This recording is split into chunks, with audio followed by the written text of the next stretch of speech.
रोज में तुम्हें कैसे पता? रोज हमें पता लग जाता है कि हमारे गुरु महाराज ने भेजा है कि आप तो 5 ही हो और बाकी की कहां है? रोज क्या मतलब? नो आप 9 जने आए हो, 2 लेडीज हैं और 7 जेंट्स हैं, बाकी कहां है? अब वो सोचने लगे इतनी शक्ति बाबा में है। उसने पता दिया CID वाले चंडीगढ़ से आए हैं और 9 जने हैं, आधे तो वहीं वो साफ हो गए। उन्होंने कहा क्या इंक्वायरी करेंगे? जब इनको पता है कि 9 जने आए और 5 हम रह गए यहाँ पर, वो अंदर गद्दी पे गुरु महाराज के पास समक्ष ले गए सबको। तो देखिए गुरु महाराज का चमत्कार। एक सज्जन दिल्ली से वृंदावन के लिए जा रहे थे, ये बिल्कुल सत्य घटना है गुरु महाराज की उसकी। तो वृंदावन के लिए 5 लाख का चेक हो, 96, 97 की बात है, आज तो 50 लाख के बराबर है। और लोग सोचता कि मैं अपने 5 लाख का चेक भर लिया और वृंदावन दे के आऊंगा जहां निर्माण चल रहा होगा मंदिर का।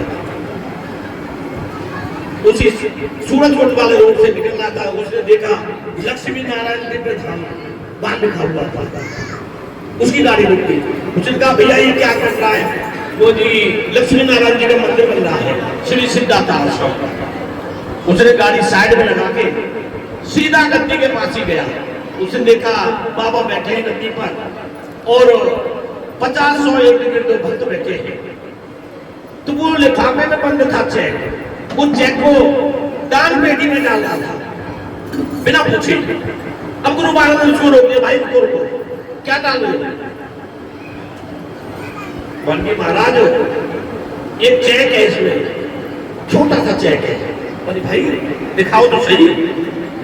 मुझे 5 लाख का चेक है और मैं यहाँ नहीं आ रहा था, मैं वृंदावन जा रहा था कि वही मंदिर में किसी ने ये 5 लाख का चेक दे के आऊंगा। पर जब देखा बाहर कि यहाँ निर्माण चल रहा मंदिर का और लक्ष्मी नारायण दिव्य धाम है श्री सिद्धार्थ आश्रम, तो जहाँ वृंदावन है तो यहाँ फरीदाबाद है, कोई अंतर नहीं है।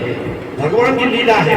मेरी गाड़ी रुक गई अपना भी और ये पैसे मैं आपको पेड कर रहा हूँ।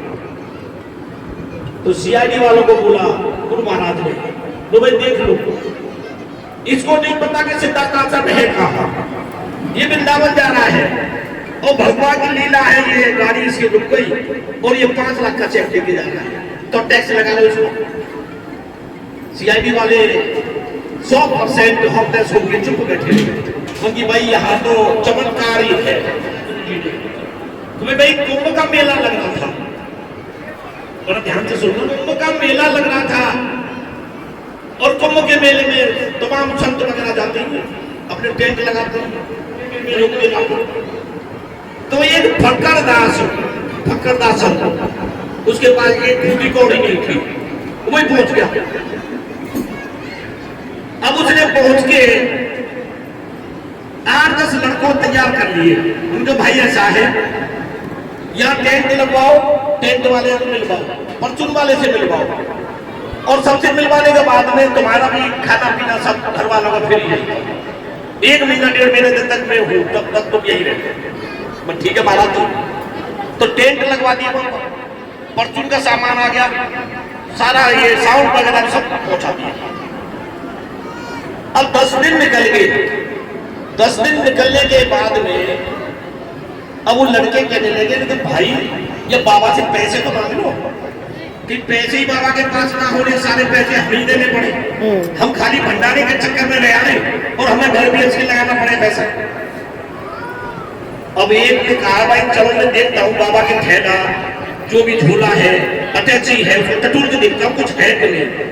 उसने देखा, थैला देख लिया, अटैची देख ली, एक पैसा नहीं। उसने कहा भाई अंधेरे में मत रहो, ये शायद हमें घर बेच के लगाना पड़ेगा पैसा। बाबा के पास कुछ नहीं है तो फक्करदास है। बाबा कहा बाबा अब तो राशन का सामान तो बाद में आएगा, पहले तुम्हें पैसा दे। अरे बेटा अभी महीना पूरा होने दो, बस महीना क्या भाड़ में, हमारा तो लत्ता कपड़ा सब बिक जाएंगे, हमारे पास पैसा कहाँ है, तू फटाफट पैसा दे कहीं से भी।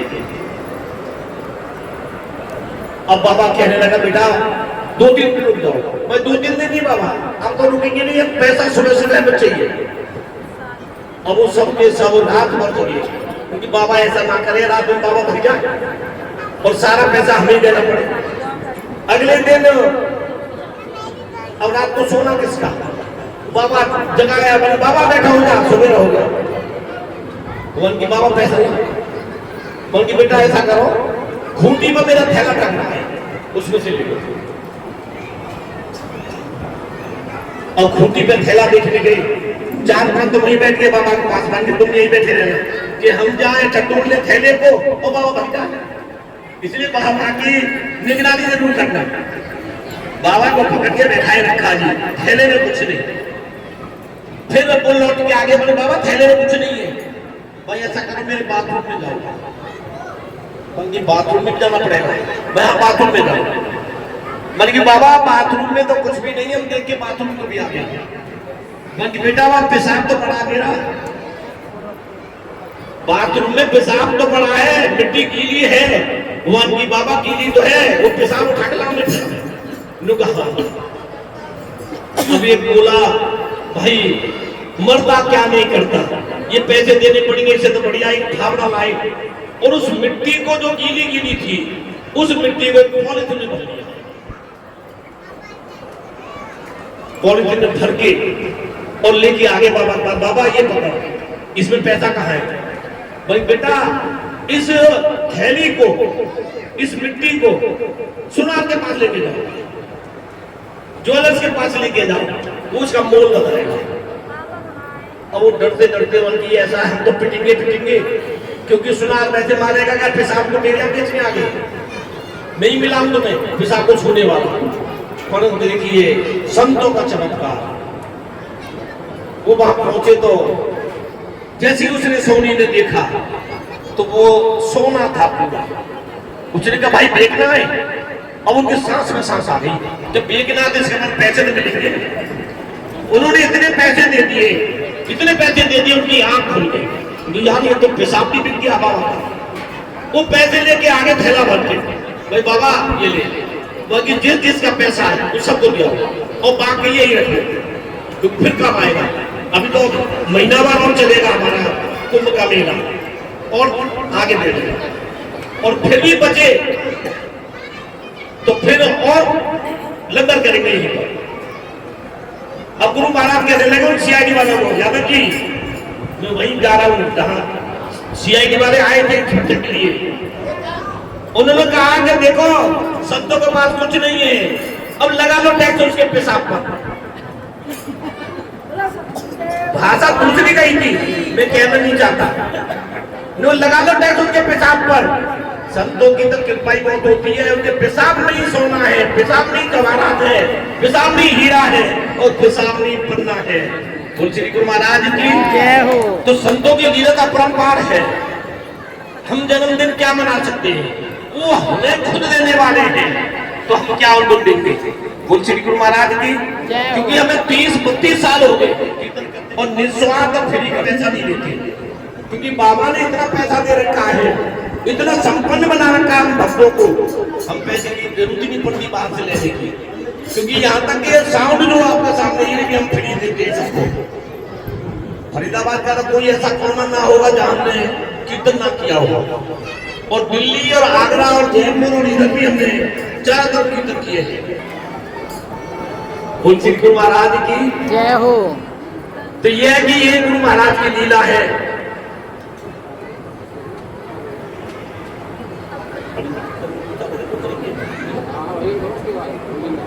और देखिए यादव जी ने जो आज एकादशी है, तो एकादशी जो हमारे व्रत रखने वाले हैं उनके लिए भी भोजन की व्यवस्था है, और जो एकादशी का व्रत नहीं रखा उनके लिए व्यवस्था है, दोनों व्यवस्था है। तो सभी भक्त भोजन लेके जाएंगे। अभी तो भजन सुनो और ताली बजा बजा के हमारे भक्तों का मान बढ़ाओ। बोल श्री गुरु महाराज की।